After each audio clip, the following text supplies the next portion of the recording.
Hello YouTube, story time today. I'm going to be telling you everything I've went through when it comes to dieting because I've been training for a long time. My history with diet has started not too long ago, but I've always fed my body. That makes total sense. And I've actually made a ton of mistakes, many more than I've done training. And when I think about all of the times I hurt myself stupidly, all of the time I did things that were not optimal, all of the time I wasted, it makes you wonder how bad my history with diet can be, that it actually dwarfs the amount of stupid stuff that I've done actually training the body. So I'm going to get into that because while it might not be super educational, I think that you will still get some good pointers and tips in the things I'm going to be telling you today. And we're going to start with the very beginning. So when I started training, I was still not emancipated yet, so I didn't get to choose what I ate. I think a lot of people can relate to that when you're young. You eat whatever is put in front of you and you don't really have the choice, whether it's at home or at school. Besides snacks that you might be able to purchase for yourself, 95% of what you consume is given to you by someone else. And for me, it was no different. So I ate whatever I could get my hands on. I didn't really get to choose what macros I would eat, the amount of calories, and it didn't matter. And that's the important part. If you're a novice and you're just getting started, your diet, for the most part, will not matter. Unless you're extremely skinny or extremely fat, you will be perfectly fine just following whatever diet your parents give you. Make sure to eat as much as you can and train as much as you can. But when you start, I'm not going to get into the training portion of it, but I barely trained at first because I didn't have the work capacity, and you most likely won't either. So most of it is going to be a little bit of training here and there, and then just eating. And that's how I started. And I actually did that for the first 5 years of my training, where I just ate. I didn't think, I didn't even know what nutrition was, because I knew what diets were, but I thought that diets were just for people who were fat. So I didn't really follow any type of guidelines. I didn't even know what proteins were, carbs. Those made no sense to me. I didn't know what was in rice. Rice to me was rice, fish was fish. I didn't count calories or anything, I would just eat.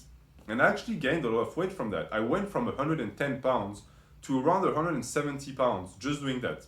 And of course, as I trained, as I got bigger, my appetite increased. The body knows what it's doing. So the more fuel I needed, the more my body asked for fuel, and the more I would eat. And at the time, I didn't take any supplements, didn't take any extra proteins. And I can tell you for a fact that I was not getting as much proteins as most people would prescribe a day, and it didn't stop me from growing.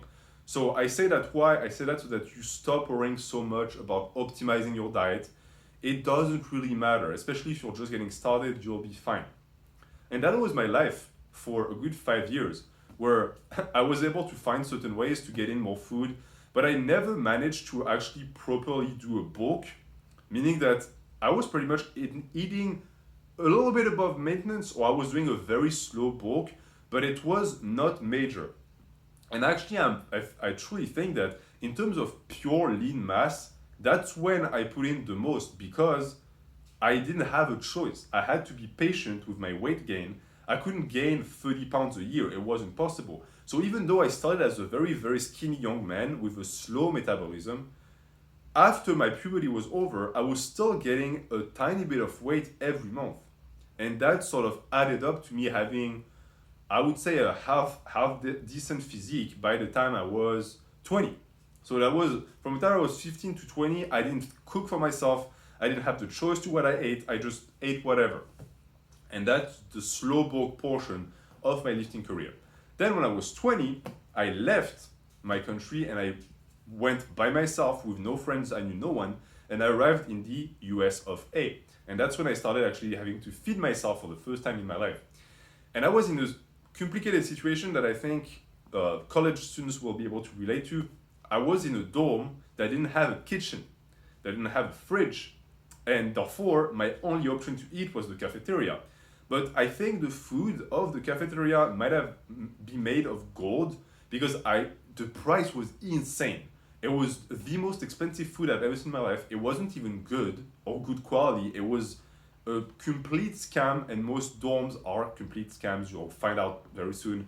And if I have a tip for you, if your college allows freshmen or anyone for that matter to not live on campus, please find yourself a place to live off of campus. It's so much easier.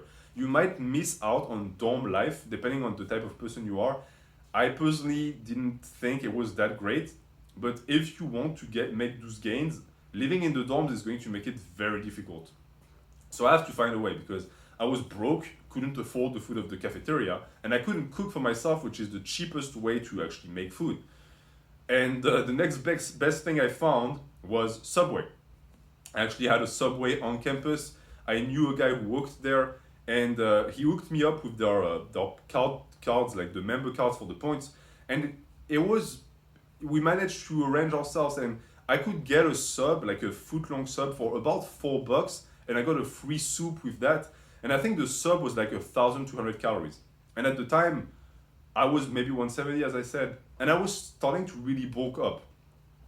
Because I wanted to get bigger, right? So I would eat, I think, 2 of these subs a day with the soup, which put me with all the snacks at around 3,000 calories. And at the time, it was enough to make me grow and gain weight at a super fast rate, which we will see later was not a good thing because I was getting bigger, I was getting stronger, and that's the first time I actually was in a gym where I would do compound movements. And I loved it.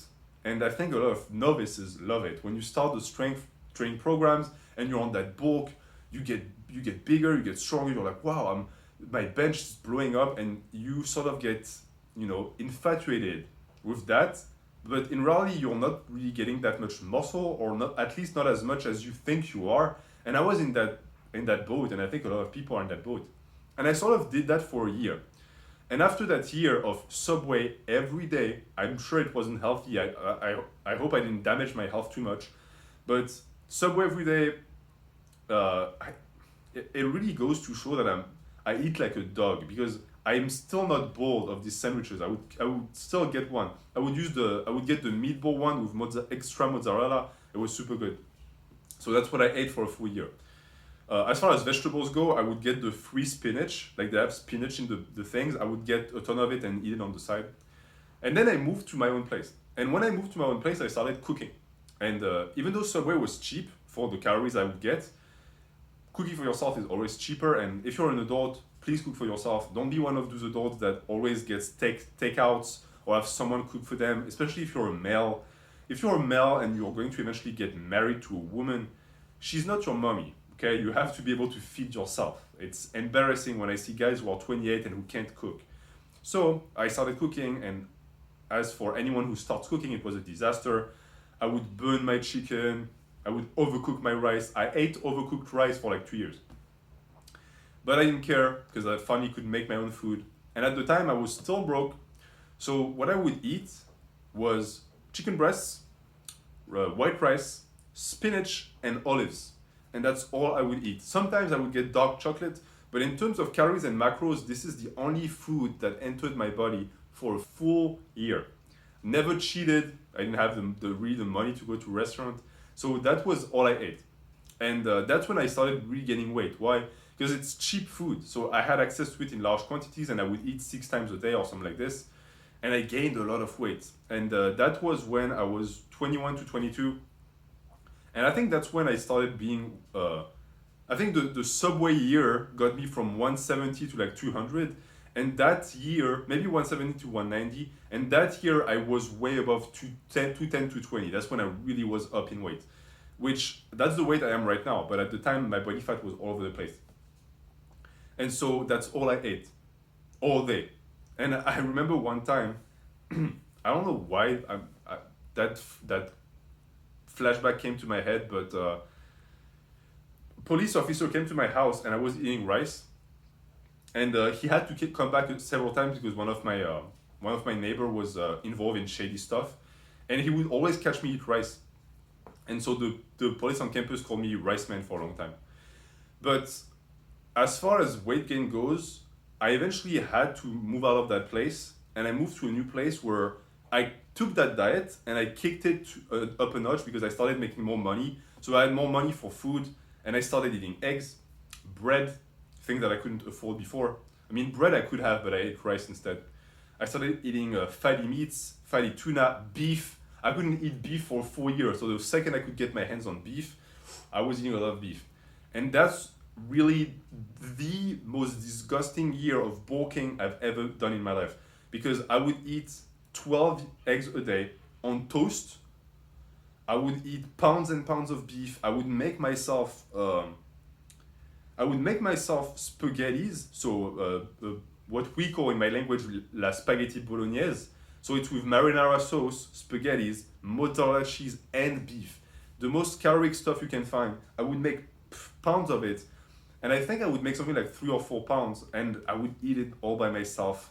I would eat a pound at a time. It was insane. Just thinking about it makes me want to puke.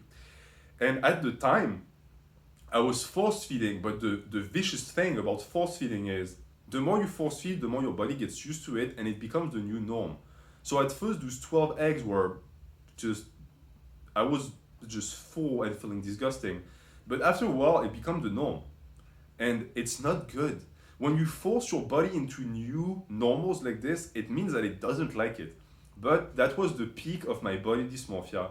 That's when I was way too focused on strength. I didn't understand what I was doing in the gym. I just wanted to get stronger because I thought it would make me bigger. And since I was getting bigger, I thought it was working. Of course, the only thing I was doing was getting fatter. So from the time I was 22 to 23, I went from 210 to 20 to 240 pounds. I was fat and I couldn't see it. I couldn't see how fat I was getting. I was objectively looking at the pictures, borderline, not obese, but I was really unhealthy. And that diet was what promoting that, because I was eating way above what my body really needed to make muscle. All I was doing is I was just stuffing my body full of junk, and my body was producing fat out of it. It wasn't really making me any bigger in terms of muscle. And the worst part is that it was making me injury prone. I would get snapped up all the time. Back then, it's when I snapped my ribs. They would refuse to heal. It's a different story that I would tell eventually, but it just wasn't working. There was something that wasn't working. And eventually I had the realization where I saw a picture and I saw my gut through the shirt, and I was like, I need to make a change. So I really started changing the way I ate very slowly. That's when I was 23, 24. And eventually the weight started just coming off. I didn't have to starve myself. I did a crash diet at first to 210, then I went back up to 225, and then I let myself just lose the weight and lose the weight and lose the weight.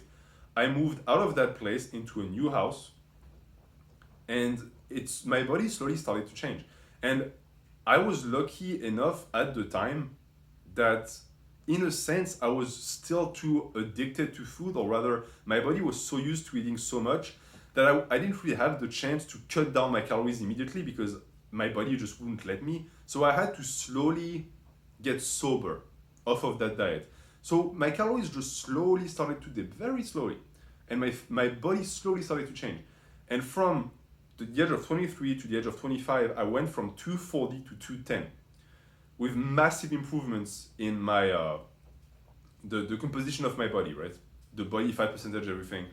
And the last click, the last thing that sort of made everything connect together was at the start of my recomp this year, when I was done losing the weight, and I lost the weight all to 210, and I was like, okay, I don't want to get any smaller now, I'm going to recomp. I discovered through a connection I have that there are certain foods I need to avoid because of my genetic makeup. And so I followed that advice, and I gave up milk, I gave up eating too much eggs, too much red meat, I gave up dairy, and my body just changed. In 6 months, it's insane. When you go back to what I looked like and what I look like now, at the same weight, it's like all of the water retention of my body left, the fat left, the muscles are promoted, I felt more anabolic, I felt healthier than ever, I have no injury, no pain, no nothing. And it feels like this is something I can maintain for the rest of my life and keep making gains and be happy about it. And so it's something I wanted to share with you, because I think that we are all going to have to go through that journey of diet, of making mistakes, of being stupid. Because if you start when you're a kid or a teenager or a young man, you're going to be stupid about your diet. But now that I'm past that, I want to share it with you so that you don't repeat those mistakes and you don't waste the time that I've wasted. Because since I have the wisdom for it now, you don't have to suffer through it as I did, and you can make some headway. You can be faster than I was. And even though the personal experience that you might get from it is important, there are certain things that you just don't have to go through. You can listen to the people who were there before, the people who made those mistakes before. And so that's my experience with nutrition. That's my journey in terms of food, in terms of gaining weight, losing weight. And I'm going to keep learning. Nutrition, I think, is important to a point for gains. As I said, not as important as your training, because once you stop being a knucklehead, you realize that the variable that changes the most is your training. That's what makes the body grow. But as far as longevity, as far as health and being happy and having a good life, the foods you intake and the amount of calories you intake matter the most.